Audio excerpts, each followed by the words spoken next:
on the record in the 13th Judicial District, the District Court of Greenwood County, Kansas. Please announce appearances. The defendant, Mr. Moller, appears in person with counsel Christopher Ambrose, Farvis Legal. I see a picture of County Attorney Jill Gillette on the screen, and it says County Attorney Office, but we don't have a prosecutor today. Judge Jill is in a special setting Elk County trial. She found out on the 15th, 16th that this would be taking place with Judge Ricky, kind of a high profile case down there. And so we started putting in place the replacement or continuances that might be on contested hearings on the 17th of January. This is the only one that was not resolved. And Judge, if I may, Just a moment. All right, so the person speaking is Jessica of the County Attorney's Office, is that correct? Yes, Judge. Now, at 10 o'clock, a hearing was called and we had a pro tem. You're saying that pro tem is not available? That is correct. Ms. Gillette did not have Ms. Oliver on for this hearing because she had already taken the steps to do the motion to continue, where we might even in most cases just get a date by email prior to the hearing setting. And I checked in last week to see if that was going to be the case as well. I have been trying to work on this, but Ms. Oliver is not prepped for a contested hearing today. This hearing was set November 22nd, 2024. Both parties told me they had the date available. Now, I do see that a motion for continuance was filed, but it was never brought to my attention, as I recall, until this morning when I was preparing for this hearing, that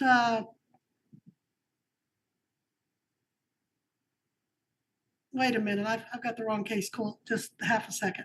Clicked on the wrong one.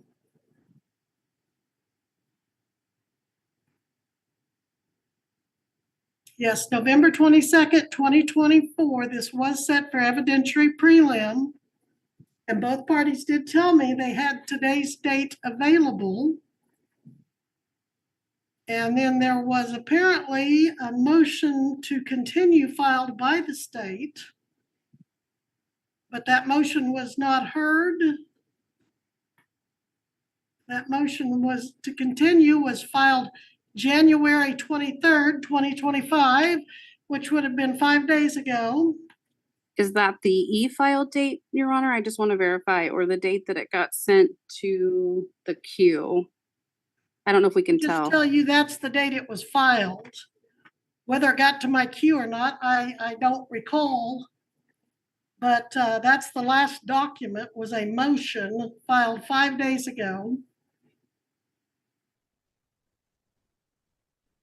And it simply says, comes now to state by and through Jill R. Gillette, Greenwood County Attorney, respectfully requests a continuance alternate date for the motion hearing currently scheduled for January 28th at 11 o'clock. So the motion hearing apparently was intended to be today. Prosecutor will be in Elk County. Certificate of service says that on January 25th, the true and accurate copy of the above and foregoing was mailed to the following: Honorable Judge Webster, and sent to Richard Paw, attorney of record, and he is not the attorney of record. Yeah, that would have been a mistake. I do remember yesterday, Judge, I wish Jill was here to clarify some of this with us, that she mentioned her and Chris had been discussing this case, but she never told me a resolution, a plan. I didn't know if Chris had an update on their discussions. Well, last I knew, the judge granted continuances. That it wasn't granted by prosecutor, by defense attorney, and then just dropped in the day of hearing and said, oh, by the way, Judge, we agreed to a continuance 5 days ago.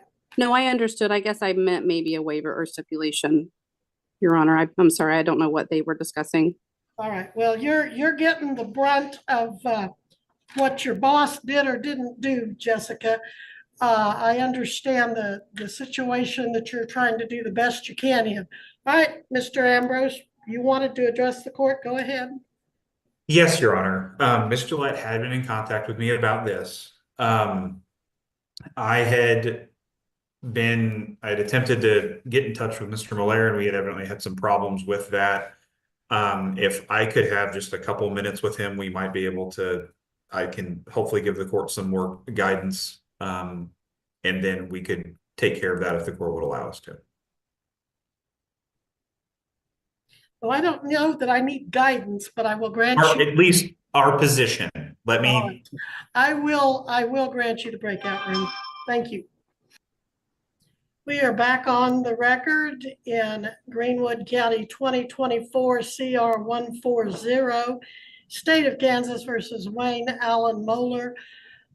We still have no prosecutor. We do have back with us Chris Ambrose, defense attorney, and the defendant, Mr. Moeller.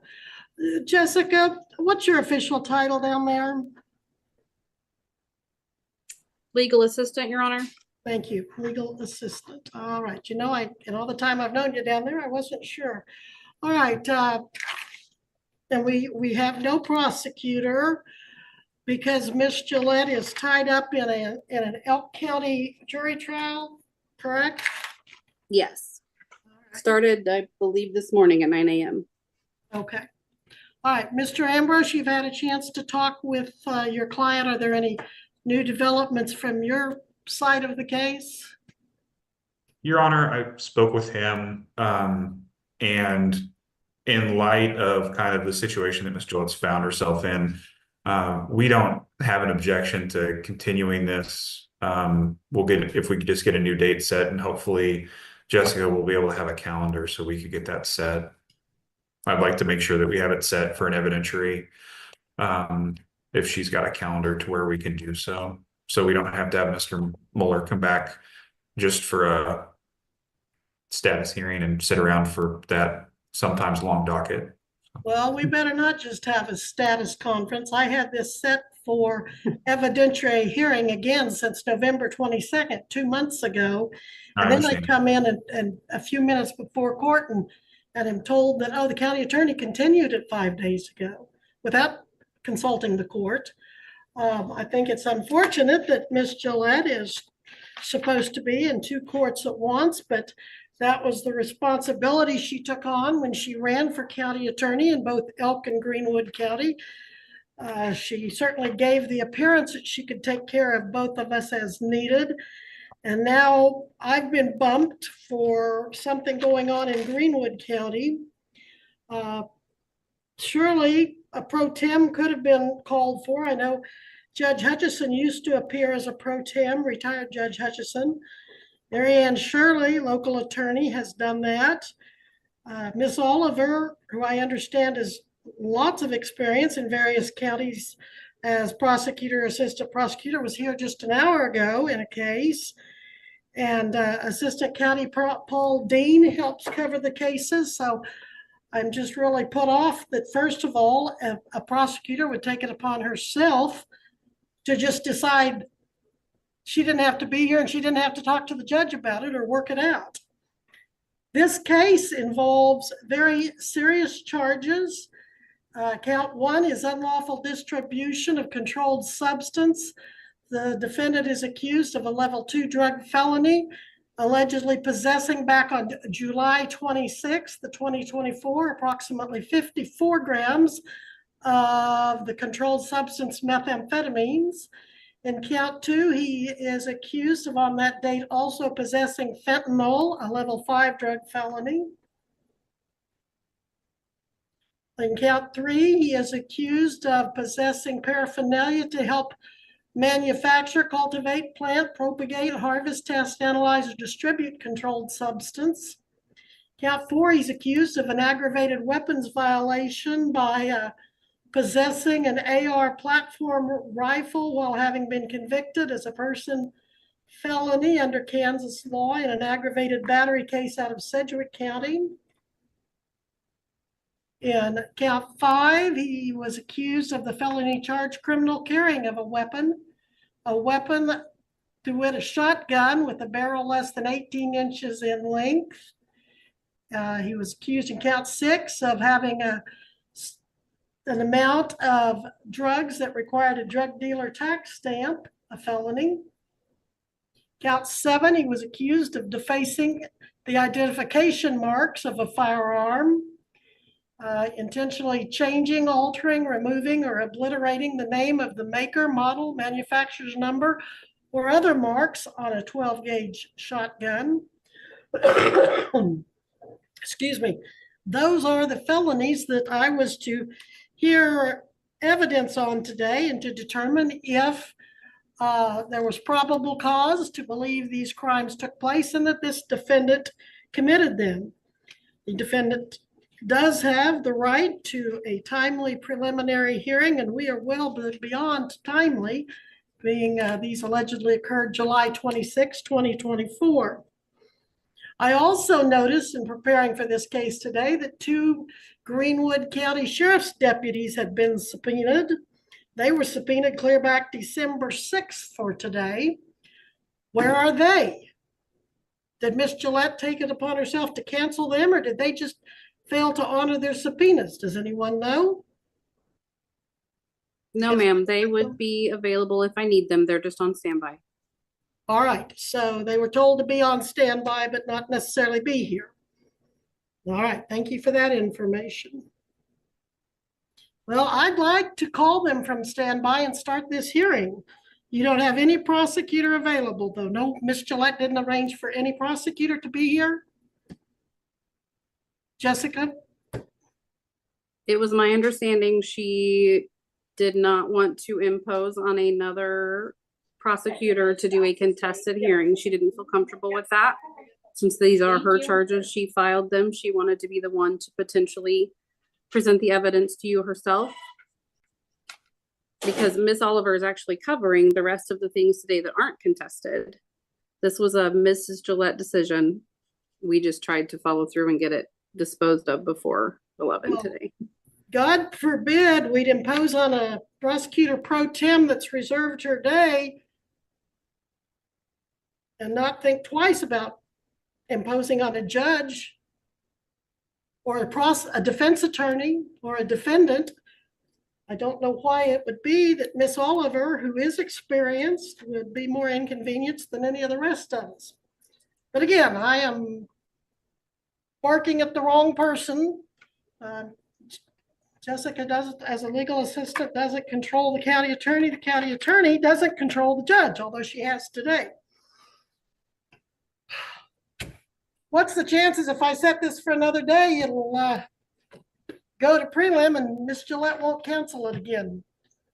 It is my understanding that the Elk County trial today should rectify that Elk County case today, so there should not be any other special settings from Judge Rickey. So I do have a calendar available, whatever date you pick, I will make sure she's clear. Well, I can't believe when Judge Rickey set a case over mine that he either A, knew I had this case going or didn't expect the prosecutor to get with me about it before today. But in any event, I understand there are cases that need to be tried, but there's also protocol on how you continue other cases. So that being said, Missy, what is the next available evidentiary hearing date that you have? Because this defendant and his attorney are entitled to an evidentiary hearing. What about Friday, February 7th? I have 11 o'clock or I have some time in the afternoon. Mr. Ambrose, do any of those work for you or either of those?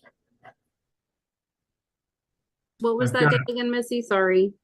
February 7th. Could we look at the afternoon that date? Do you have anything after 2?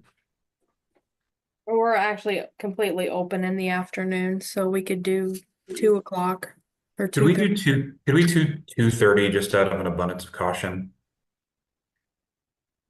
Yeah. If that would be possible. I'm sorry, I'm in Geary County later that morning. I've got you guys first thing in the morning. I've got Geary after that. And I'd like to be able to drive back to Emporia so I'm not stuck in Geary County until the end of the day and then driving in dark because I'm an old man with terrible eyes. 2:30 works for Jill. Okay. Thank All you. right. If that works, I want to make sure you have plenty of time so you don't get penalized for this situation we had today. No, that'll give me enough time, Judge. That means I have to be out of Junction City by 1 to be back to my office in time, so that's plenty of time. All right.